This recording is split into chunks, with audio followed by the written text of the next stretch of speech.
Assalamualaikum warahmatullahi wabarakatuh. Waalaikumsalam warahmatullahi wabarakatuh. Perkenalkan nama saya Tiara, Ustadz.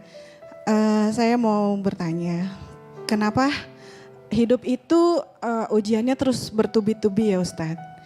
Jadi saya menikah dengan suami itu karena ta'aruf, karena Allah. Awal pernikahan itu saya keguguran Ustadz. Akhirnya saya resign dari pekerjaan dan promil. Dalam waktu 5 tahun pertama itu kami dikaruniai 3 orang anak, tapi karena yang bekerja itu suami aja, jadi hidup kami tuh pas-pasan Ustadz. Suami saya mengajarkan saya untuk sabar, menerima semuanya ini dengan ikhlas, ini rezeki dari Allah gitu. Tapi qadarullah ketika usia pernikahan ke-6, ke-7, suami saya mengalami penyakit Ustadz. Awalnya dia di PHK dulu tahun 2023, kemudian kecelakaan.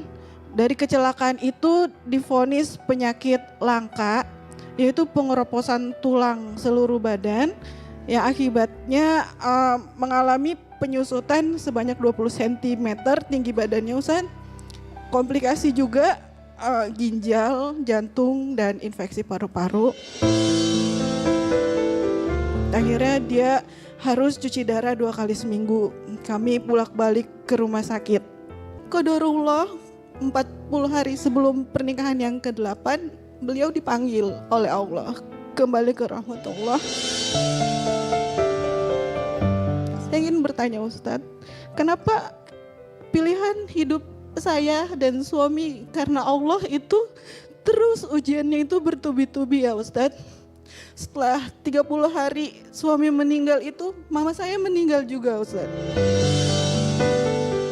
Di mana kondisinya sebelumnya mama saya itu tinggal bersama kami karena ayah sudah meninggal. Beliau mengalah karena suami saya sakit, pulang ke rumahnya bersama kakak saya. Saya tidak ada waktu untuk menemani beliau di rumah sakit mama saya karena kena cancer liver.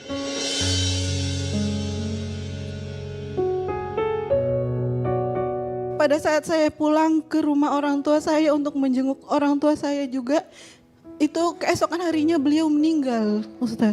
Saya merasa bersalah apakah saya menjadi anak yang durhaka kepada orang tua ketika saya tidak bisa menemani beliau ketika sakit, Ustaz.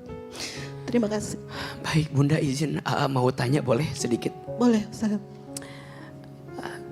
Gimana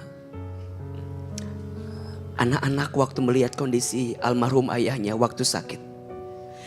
Anak-anak selalu, anak pertama saya itu merasa bersalah Ustadz.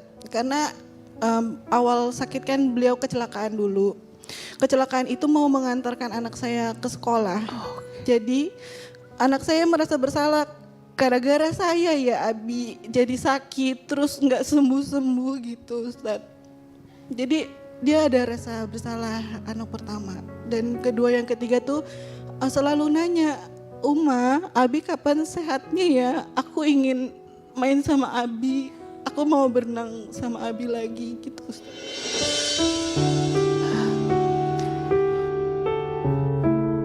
Masya Allah, Bunda. Ahilman akan menjawab pertama dengan satu hadis riwayat Imam Bukhari dan Muslim. Rasulullah Shallallahu Alaihi Wasallam pernah bersabda, tidak ada seorang muslim pun yang tertimpa suatu penyakit, kesedihan, kekecewaan, bahkan duri yang pernah menusuk kakinya, kecuali Allah akan menghapuskan dengannya sebagian dosa yang pernah dilakukannya.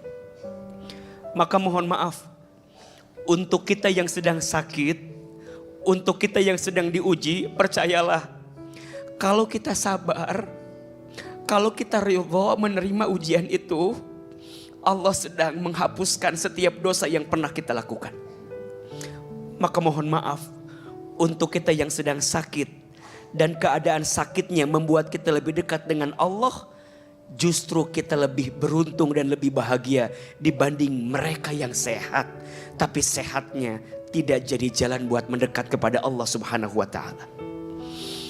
Maka bunda, jangan pernah merasa ujian itu adalah cara Allah membenci bunda. Jangan merasa bunda Allah marah sama bunda dengan sakit, jangan. Mulai hari ini tataplah semua ujian itu adalah cara Allah mencintai hambanya. Cara Allah mencintai bunda.